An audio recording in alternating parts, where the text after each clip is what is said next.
전 젊은 시절 한 남자를 만나 부모가 반대하는 결혼을 했습니다. 어린 나이에 성급하게 한 결혼인지라 매일 만신창이가 될 때까지 싸웠고 남편은 한번 나갔다 하면 일주일씩 들어오지 않더군요. 부모님이 반대하는 이유가 이거였구나 하는 생각이 들어 매일 눈물로 밤을 지새우며 후회하는 마음으로 하루하루를 보냈습니다. 가끔 들어오는 남편은 매번 만취한 상태로 입에 담을 수조차 없는 폭언을 쏟아냈고 집에 있는 살림살이조차 모두 던지고 부수어 이제는 함께 살 수 없겠다는 생각이 들었어요. 남편과의 이혼을 결심하고 도장까지 찍었는데 덜컥 뱃속에 아이가 생겼다는 것을 알게 되었죠. 아비 없는 자식이라 손가락질 당할까 걱정이 되어 결국 오롯이 아이 하나만을 위해 결혼 생활을 이어나가기로 했습니다. 남편과의 원치 않는 부부 생활을 이어나갈 수밖에 없었습니다. 아이가 태어나고 정신을 차렸는지 외박 횟수도 서서히 줄어들고 술을 마시고 손 찍어마던 나쁜 버릇도 사라져서 이 원수가 철이 드나 이런 생각을 잠깐 가지기도 했었습니다. 그렇게 평화를 찾아가던 중이었어요. 딸이 초등학교를 들어가게 되었고 남편과 함께 입학식도 가고 짜장면도 먹고 남부럽지 않는 따뜻한 하루를 보내게 되었습니다. 8년이라는 시간 동안 남편이 착실해지는 것을 보며 평온한 삶을 살게 된 것에 감사했습니다.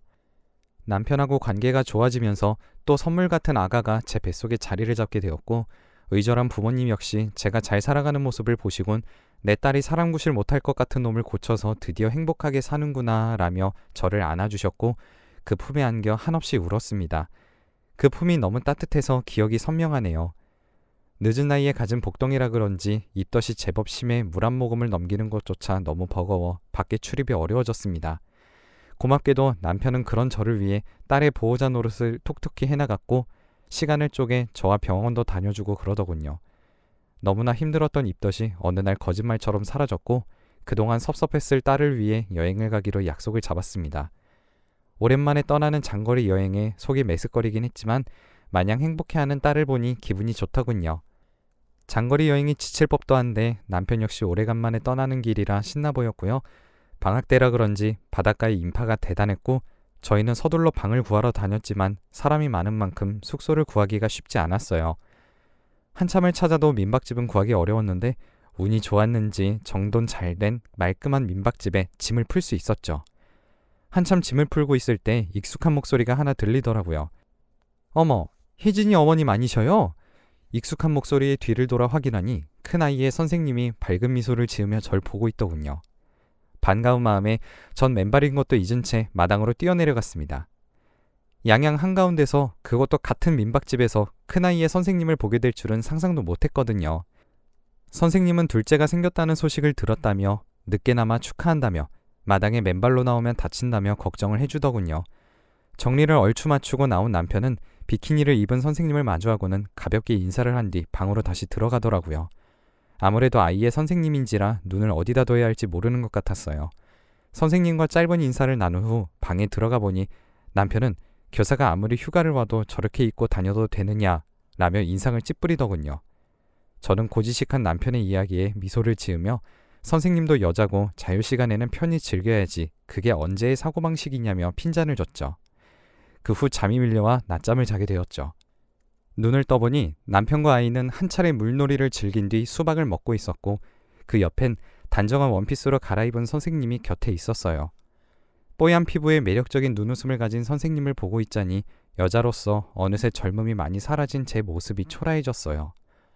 아이의 엄마가 되니 배는 쩍쩍 갈라졌고 늘어난 체중에 탄성을 잃은 팔뚝을 보고 있자니 남편 때문에 잃어버린 내 젊음이 하염없이 아까워졌지만 그래도 축복같이 아이를 품에 안게 되었고 늦게 철이 들긴 했지만 그래도 노력하는 남편을 보니 아쉬운 마음은 어느새 멀리 가고 위안이 찾아왔어요. 그런데 그 여행을 다녀온 후 남편의 태도가 조금씩 바뀌더군요. 갑자기 다니지 않던 친구와 낚시 여행이 늘어났고 일주일에 한 번은 무조건 외박을 하고 들어오더군요. 밤늦게 술을 마시고 들어와 기절하듯이 잠을 자기도 하더라고요. 전 이러다 예전으로 돌아갈까봐 두려웠고 남편을 설득해야겠다고 마음을 먹었죠. 이른 퇴근을 하고 들어오는 남편을 불러 요즘 힘든 것이 있는지 아니면 나에게 불만이 있는지 조심스럽게 물어보니 갑자기 불같이 화를 내면서 취미생활 하나 생긴 게 이런 얘기를 들어야 하냐며 화를 내더군요. 씩씩거리던 남편은 갑자기 낚싯대를 가져와 눈앞에서 두동강을 내어 제게 던졌어요. 갑자기 화를 내는 남편의 모습에 너무 놀라 그대로 쓰러졌고 눈을 떠보니 병원이었어요. 다행히도 아이에게 큰 지장은 없으나 또다시 이런 일이 생기면 위험할 수 있다며 의사는 안정을 권유하셨죠. 전 딸아이와 함께 출산이 끝날 때까지 친정에 가 있겠다고 남편에게 말을 했고 남편도 알겠다고 하더군요. 한동안 떨어져 있으면서 생각해보니 남편의 태도를 괜히 의심해서 일을 크게 만든 것은 아닌가 싶어 후회가 많이 되더라고요.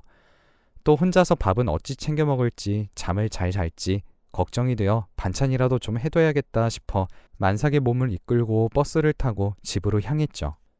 현관문을 열고 들어서니 급하게 널브러진 남편의 신발과 여자의 하이힐이 눈에 띄었습니다. 그때부터 제 심장이 급격하게 빨라졌어요.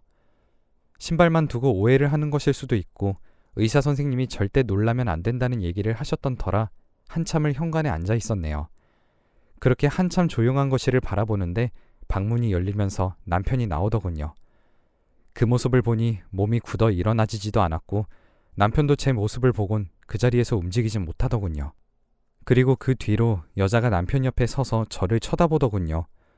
어머, 혜진이 어머니 어떻게 오셨어요? 출산하며 오신다더니. 맞아요. 남편의 상대는 큰딸의 선생님이었어요.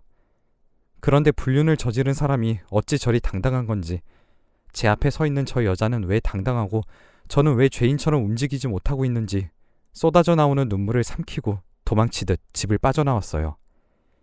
이후 남편은 제게 찾아와 미안하다는 말도 없이 이혼 서류를 내밀더군요. 자식도 필요 없고 다 필요 없다는 그 사람의 얘기를 들으니 억장이 무너지다 못해 피가 거꾸로 솟더군요. 알고 보니 두 사람의 만남은 입학식 때였어요. 남편이 선생님을 보고 첫눈에 반해 꾸준히 작업을 걸었다는 얘기에 할 말이 없었습니다. 정말 마음 같아선 학교에 찾아가 선생질을 할 수 없게 만들어주고 싶었으나 딸아이에게 상처가 될 것 같아 이 역시 참았습니다. 전 이혼하는 대신 곧 태어나는 아이의 호적을 위해 시간을 뒤로 미루는 것과 작은 집을 살 수 있는 돈을 요구했습니다. 남편도 마지막 양심은 있는지 제 조건을 들어줬고 그 이후 20년의 세월이 무심하게 흘렀네요.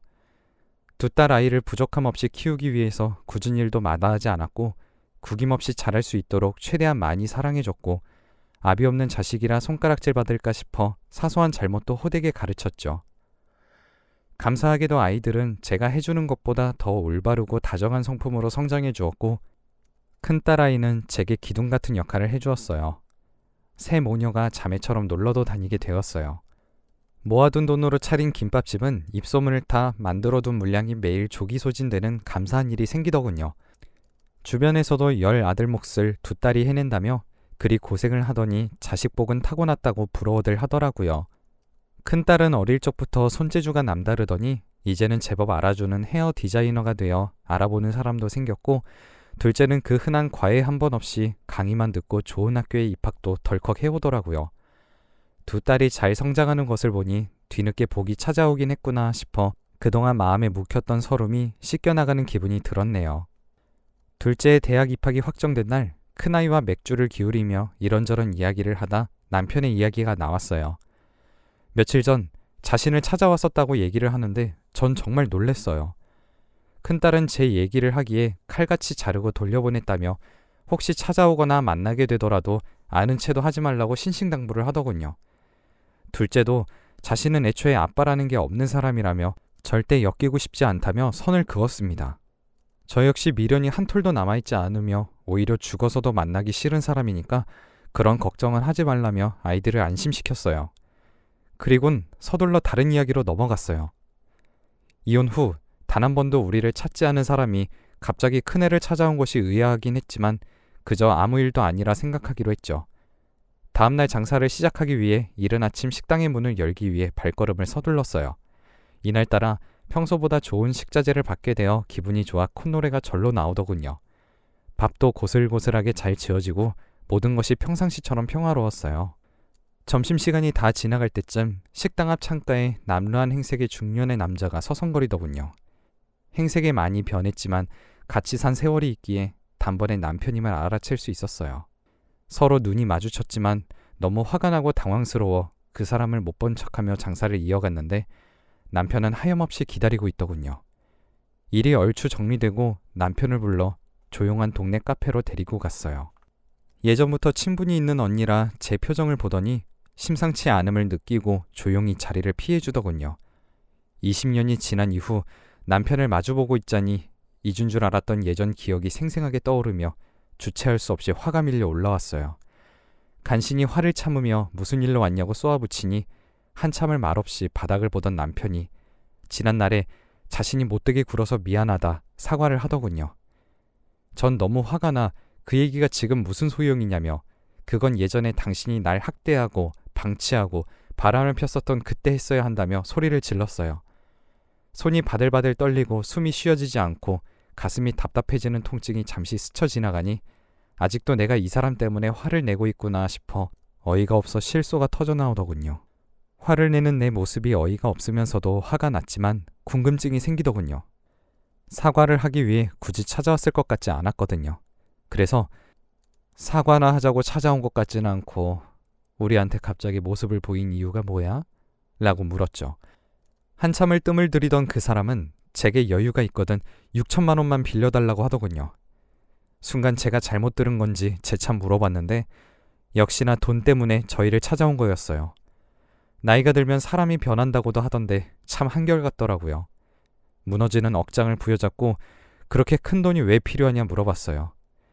사실 와이프가 병에 걸렸는데 큰 수술을 3번 정도 해야 되거든. 그런데 빌릴 곳이 영 없어서 좀 부탁할게. 라는 말도 안 되는 말을 하더군요.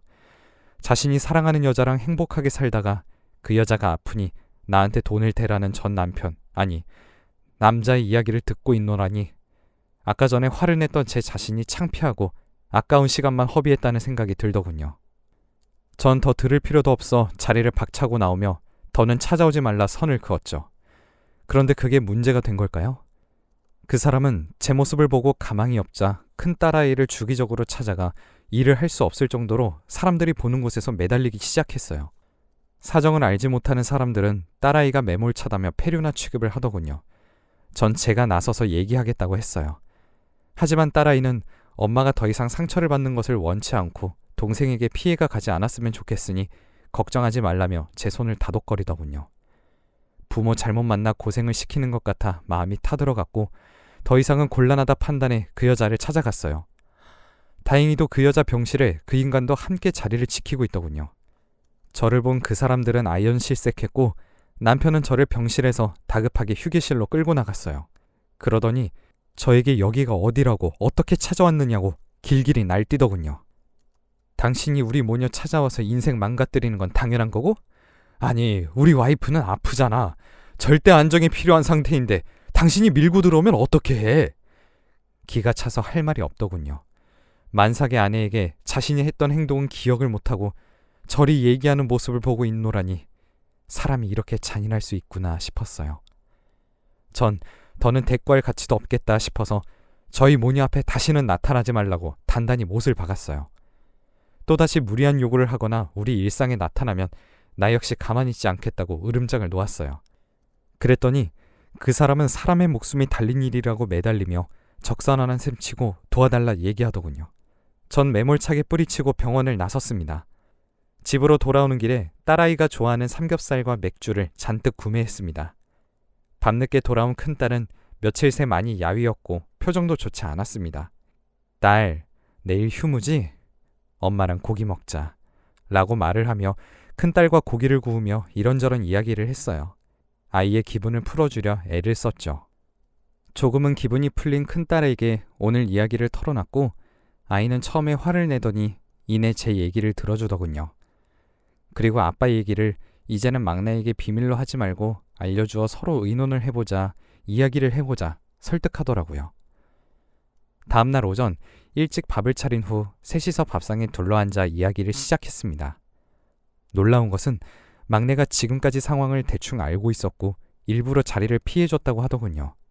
그리고 자신에게 얘기를 들려줄 때까지 기다렸다는 것에 막내가 다 컸다는 생각이 들어 먹먹해지더군요. 또한 막내에게까지 그 사람이 찾아간 것을 알게 되었습니다.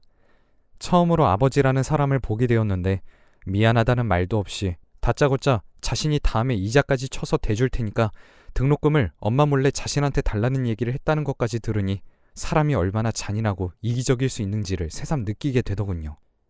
아이들은 우리가 힘들 수 있겠지만 더 이상 갑작스럽게 찾아온 아빠라는 사람이 내미는 이상한 요구를 들어주고 싶지 않다고 아주 강력하게 저에게 얘기를 했고, 앞으로 나타나면 강경하게 대응하기로 마음을 먹었습니다.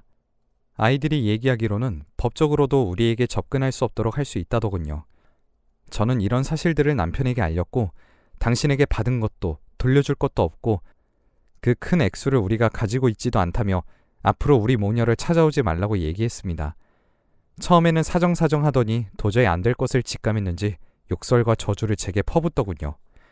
그리고 이틀 뒤 제게 찾아와 이혼할 때 제게 주었던 돈을 현재 가치로 계산해서 왔다며, 솔직히 이혼하고 당신은 잘 되지 않았느냐, 내가 둘째 호적까지 올려주느라 와이프한테 신경을 못 써준 게 미안해서 그러니 이제라도 그 돈을 회수하겠다며 난리를 치더군요.